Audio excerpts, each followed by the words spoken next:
Hello everyone. Today we will discuss about porphyrias. Porphyrias are a group of rare inherited disorders resulting from deficiencies of enzymes in the biosynthetic pathway of heme and lead to the accumulation and increased excretion of porphyrins or porphyrin precursors. Leads to accumulation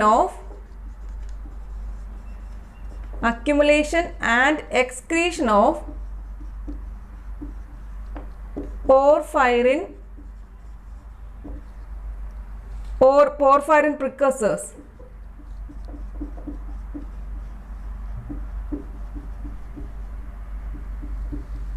Accumulation and excretion of porphyrin or porphyrin precursors. So, when the blood levels of coproporphyrins and uroporphyrins are increased above the normal level and excreted, this condition is called as porphyria. When the blood levels of coproporphyrins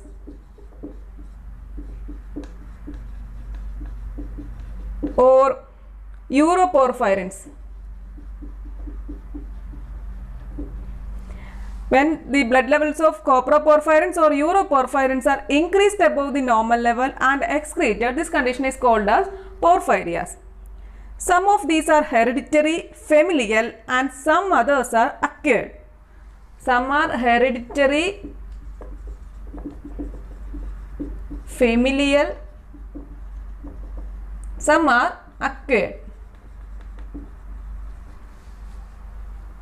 But all of them are characterized by increased levels in blood and increased excretion of these uroporphyrins and coproporphyrins. All of them are characterized by increased level and increased excretion of uroporphyrins and coproporphyrins. Now let's see the classification of porphyrins. Coming to the classification, mainly it is classified into two, that is hereditary and acquired.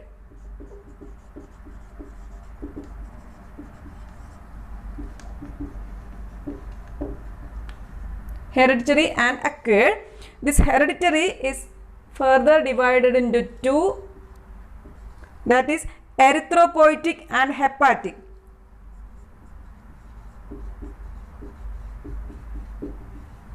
Erythropoietic porphyrias and hepatic porphyrias. These hepatic porphyrias are further divided into three,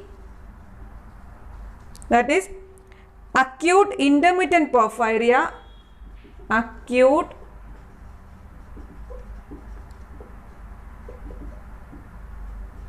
intermittent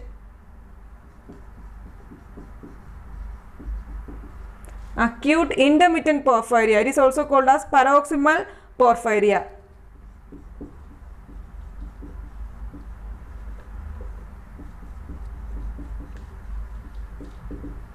Then second type is porphyria cutanea tarda.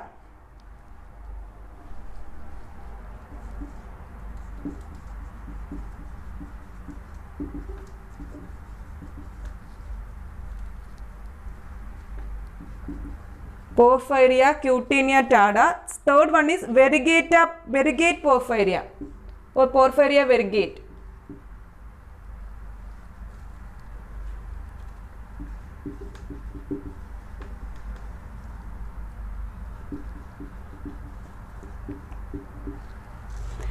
It is mixed or combined type. This is the mixed or combined type. So coming to the classification of this porphyria, this mainly divided into two types, that is hereditary and acquired. These hereditary porphyrias are divided into two main groups, that is erythropoietic and hepatic porphyrias. These are based on the porphyrin and porphyrin precursors content in the bone marrow, that is erythropoietic. Based on the porphyrin and porphyrin precursors content in bone marrow, that is erythropoietic, and in liver it is hepatic. Then, so based on the size, they are classified into erythropoietic and hepatic porphyrias. Then hepatic porphyrias can be further subdivided into 3 groups depending on the clinical presentation and enzyme deficiency. Hepatic porphyrias can be subdivided into 3 groups depending on the clinical presentation and on the basis of enzyme deficiency. So let's see one by one. First one is this hereditary or inherited porphyrias.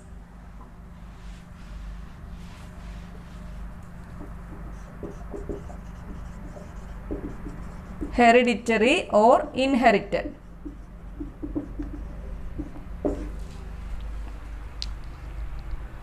So first classification is congenital erythropoietic porphyrias. Congenital erythropoietic porphyrias. It is a rare inherited disorder. This genetic defect is present in all cells but peculiarly in erythropoietic tissues and affects red bone marrow. So this genetic defect is present in all cells but it is peculiarly in erythropoietic tissues and affects red bone marrow. It affects red bone marrow. It is an autosomal recessive condition. Here the deficient enzyme is isomerase. Deficient enzyme is isomerase. Clinically, these affected individuals exhibit abnormal sensitivity to light. Abnormal sensitivity to light. These affected individuals exhibit abnormal sensitivity to light and develop skin lesions.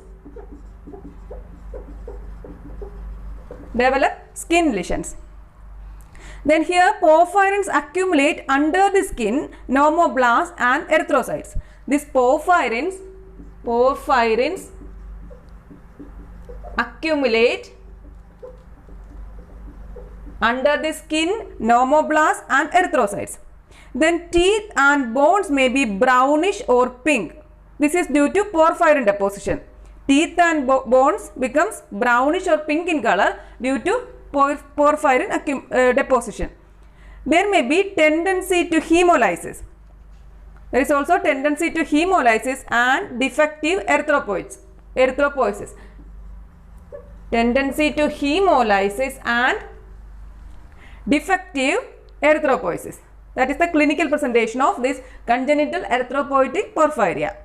Biochemically, blood contains increased amounts of porphyrins of type 1, that is the minor series. Biochemically, this porphyrin type 1 is increased, which are excreted in urine as free form. Here it is excreted in free form. Then there will be increased production and excretion of porphobilinogen and delta aminolevulinic acid. Increased production and excretion of porphobilinogen and delta aminolevulinic acid. So biochemically, blood contains increased amount of porphyrins. That is type 1. These are excreted in urine as free form. Then there will be increased production and excretion of porphobilinogen and delta aminolevulinic acid. Coming to urinary findings, urine is usually port wine or red colored. Urine is port wine or red color. Urine is usually port wine or red colored. This urine contains type 1 isomers and these are oxidized to uroporphyrin 1 and coproporphyrin 1. These both are red pigments. So urine mainly contains type 1 isomers. They are oxidized to uroporphyrin 1, uroporphyrin 1 and coproporphyrin 1. Coproporphyrin 1. These two are red pigments. So urine will become port wine or red colored. As uroporphyrinogen 3 is less formed or absent, heme formation suffers. Here uroporphyrinogen 3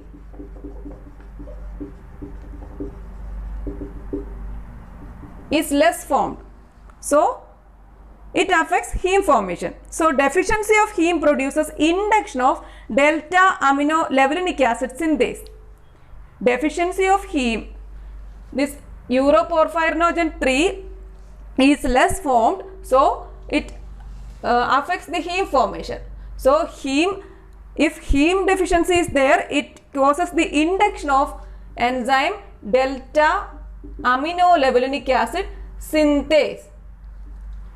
It leads to massive overproduction of this type 1, that is congenital erythropoietic porphyrias. Next one is hepatic porphyrias.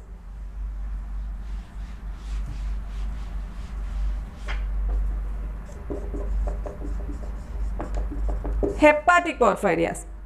In these conditions, organ responsible for the dysfunction is liver. Organ responsible for the dysfunction is liver, in which there occurs abnormal and excessive production of porphyrins, chiefly type 3.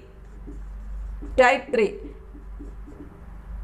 In erythropoietic it was type 1. In hepatic it is type 3. Here abnormal and excessive production of porphyrins, that is type 3. Then porphyrins, their precursors delta amino levulinic acid and porphobilinogen. So porphyrins,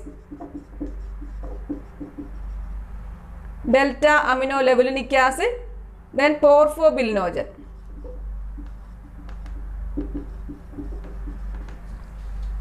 These hepatic porphyrias are divided into 3 main groups. These are depending on their clinical presentation and enzyme deficiency. So based on the clinical presentation and enzyme deficiency, these hepatic porphyrias are subdivided into 3 groups.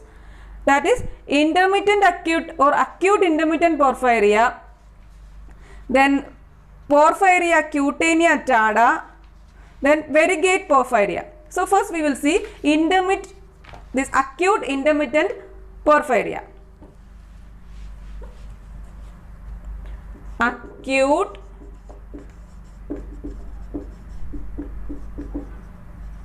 intermittent porphyria. It is also called as paroxysmal porphyria.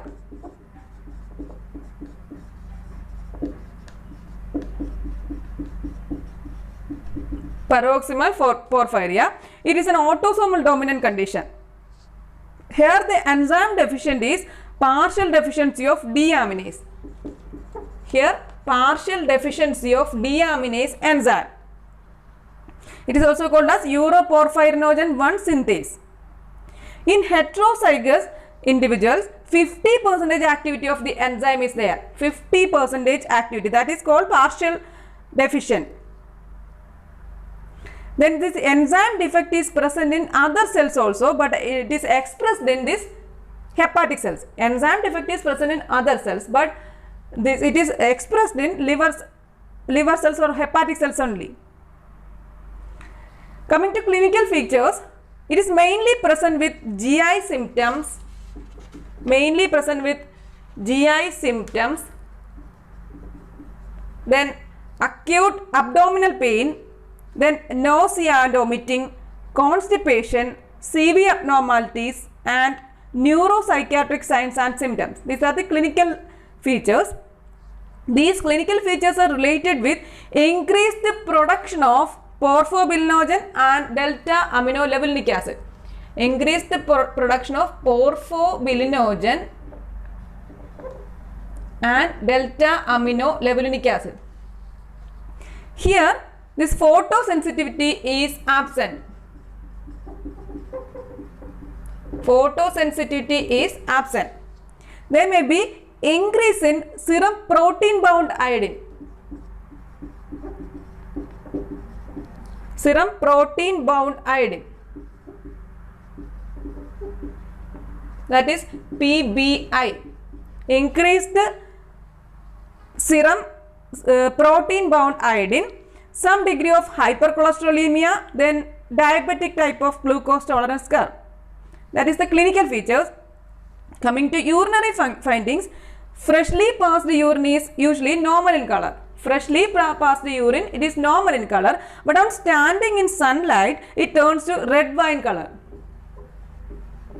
It turns to red wine color. There will be excretion of massive quantities of porphobilinogen and this delta aminolevulinic acid. These porphobilinogen and delta aminolevulinic acids are colorless compounds. But on exposure to air, this polymerizes to form two colored compounds. They are porphobilin and porphyrin.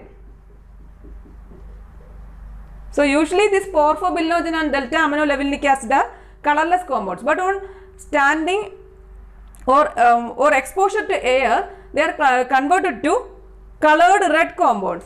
These are porphobilin and porphyrin. That's why the urine on standing, it will become red wine in color. Biochemically, there is catalase deficiency. There will be catalase deficiency. So here the exacerbating factors include drugs and steroids. They contain cytochrome P450. Cytochrome P450. This can precipitate an acute exacerbation.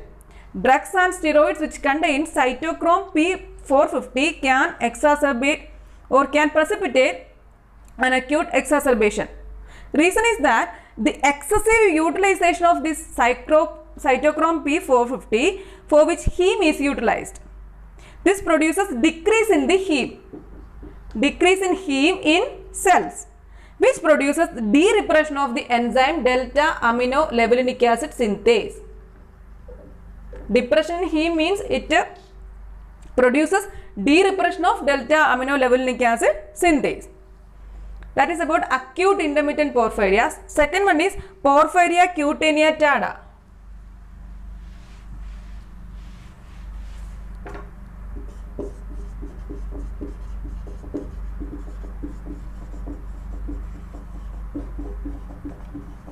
Porphyria cutanea. It is an autosomal dominant condition. Usually it is associated with some form of hepatic injury.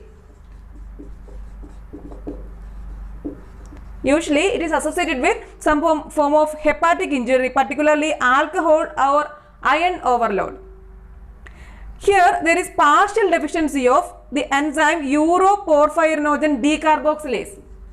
Uroporphyrinogen decarboxylase. Partial deficiency of this enzyme uroporphyrinogen decarboxylase. Here the clinical features include, it is characterized by skin photosensitivity. This one is characterized by photosensitivity, that is the clinical feature.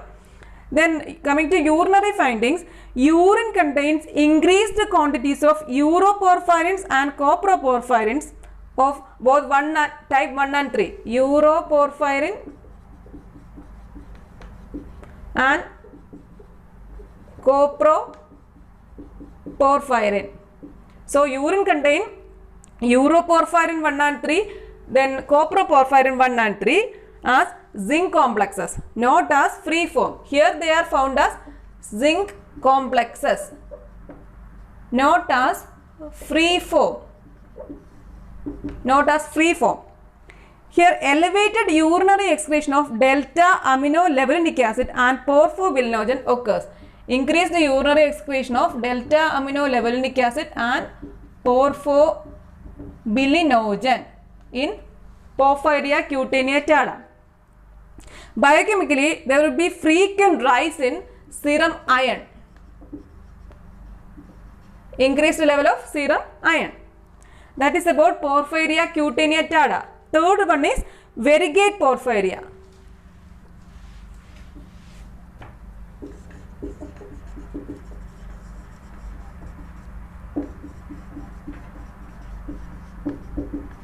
Variegate porphyria. It is also called as mixed or combined type. Mixed or combined type. Here the abdominal neurological and cutaneous symptoms are seen. Abdominal neurological and cutaneous. Symptoms are abdominal, neurological and cutaneous symptoms. It is an autosomal dominant condition. There will be partial block of enzymatic conversion of protoporphyrin 9 to heme. So, partial block of conversion of protoporphyrin 9 to heme. There will be partial block. As a result, heme deficiency occurs.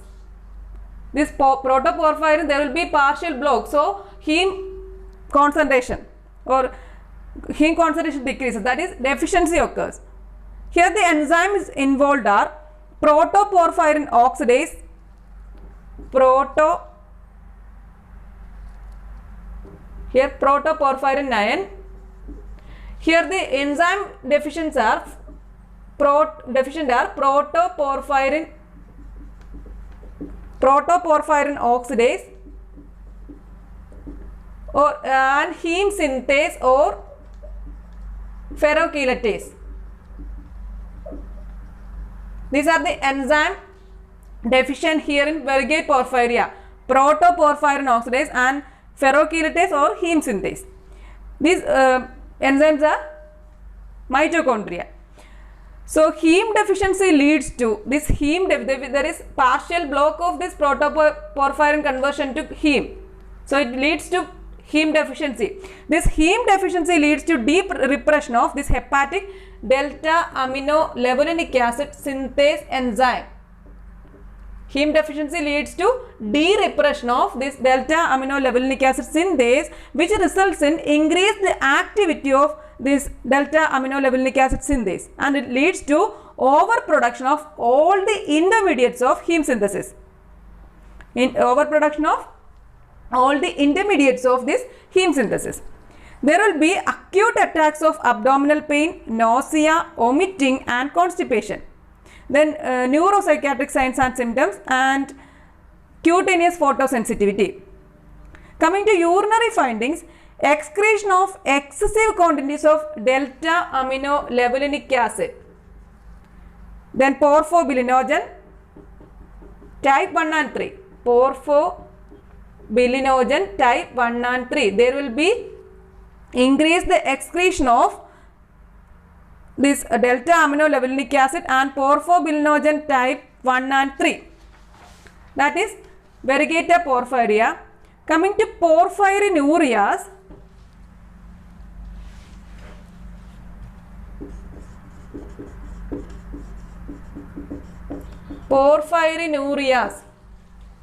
normally only small amounts of this coproporphyrins 1 and 3, that is about 60 to 280 mu gram in the ratio 70% type 1 and 30% type 2 are excreted in urine per day in normal health. So, coproporphyrin 1 and 3. Normally, this coproporphyrin 1 and 3 only small amounts like 60 to 280 mu gram per day. That is in the ratio 70% type 1, 30% type 3 excreted in urine per day in normal health.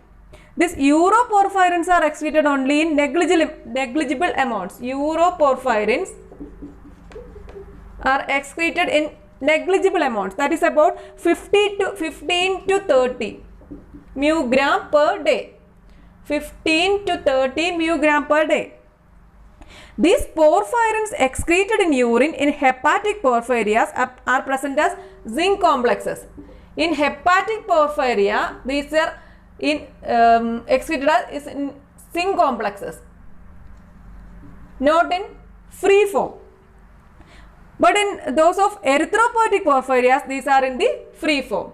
Erythropoietic, it is free form. So, porphyrins excreted in urine in hepatic porphyrias are present as zinc complexes, not in free form, but in erythropoietic porphyrias, these are excreted as free form. Then feces normally contain 300 to 1000 μg of coproporphyrins per day, mostly type 1. Coproporphyrin. Feces contain 300 to 1000 μg of coproporphyrins, that is type 1 per day. That is about hereditary porphyrias. Next we will see the acute porphyrias.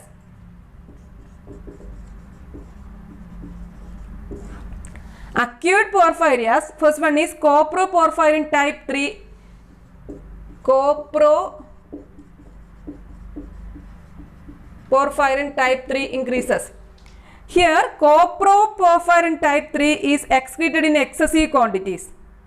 Here the excessive quantity of coproporphyrin 3. This is as a result of the exposure to certain toxic chemicals, for example lead, then arsenic, etc. This is due to this excessive excretion of coproporphyrin 3 is due to this exposure to certain chemicals, for example lead and arsenic, then acute alcoholism, then liver cirrhosis, then in conditions like poliomyelitis, aplastic anemia and Hodgkin's disease. So because of these all, that is heavy poisoning, the heavy metals, exposure to certain toxic chemicals and heavy metals, for example lead and arsenic, then acute alcoholism, liver cirrhosis, then poliomyelitis, aplastic anemia and Hodgkin's disease, this coproporphyrin 3 is elevated and it is excreted. Then second one is coproporphyrin type 1. This is type 3. Then coproporphyrin type 1. Here abnormally large quantities of coproporphyrin 1 is found in urine in obstructive jaundice, certain liver diseases, and in hemolytic anemia, pernicious anemia and leukemias. So large quantities of coproporphyrin 1 is seen in obstructive jaundice, certain liver diseases, in hemolytic anemia, pernicious anemia and leukemias. Then coming to experimental porphyrinuria.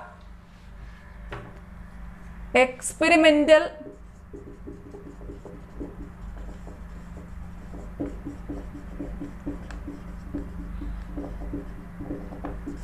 porphyrinuria. This is a type of porphyrinuria resembling acute intermittent porphyria. Acute intermittent porphyria. It is resembling to acute intermittent porphyria. It can be induced in experimental animals by administration of cedomid. It can be induced in experimental animals by administration of this cedomid. It is a hypnotic. It is chemically allyl isopropyl acetyl carbamide.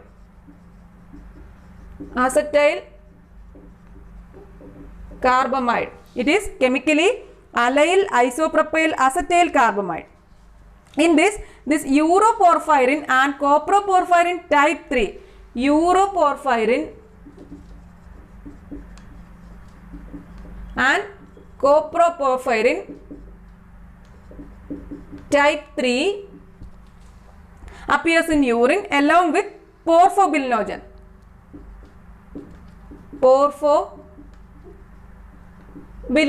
Here uroporphyrin and coproporphyrin type 3 along with this porphobilinogen appears in urine, and concentration of these substances are increased in liver.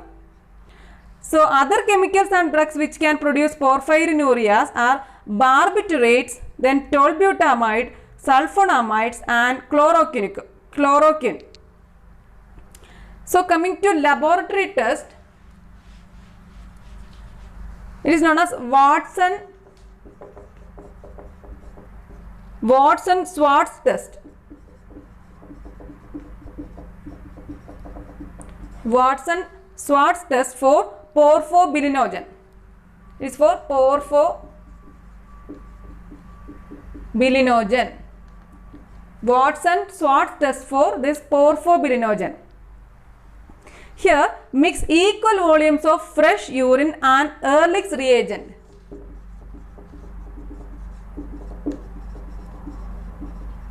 Mix equal volume of this urine and Ehrlich's reagent. Ehrlich's reagent means 0.7 gram para-dimethyl aminobenzaldehyde plus 150 ml concentrated HCl and 100 ml distilled water.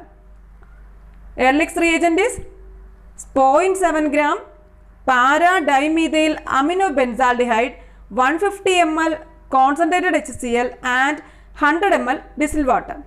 So mix equal volumes of fresh urine and this Ehrlich's reagent. Then allow it to stand for 3 minutes. Then to this add saturated aqueous sodium acetate solution. To this add saturated aqueous sodium acetate solution. Then again leave for 3 minutes. Then after that add a few ml of chloroform. Few ml of chloroform and shake vigorously. So as a result, porphobilinogen forms a red aldehyde compound which is insoluble in chloroform. Porphobilinogen. This porphobilinogen forms a red aldehyde compound. Red aldehyde compound. This is insoluble in chloroform. So any red color remaining in the aqueous phase after a second extraction with chloroform, it constitutes a positive test for this porphobilinogen and highly suggestive of acute intermittent porphyria. So this is about porphyrias. This is today's topic. Thank you for watching.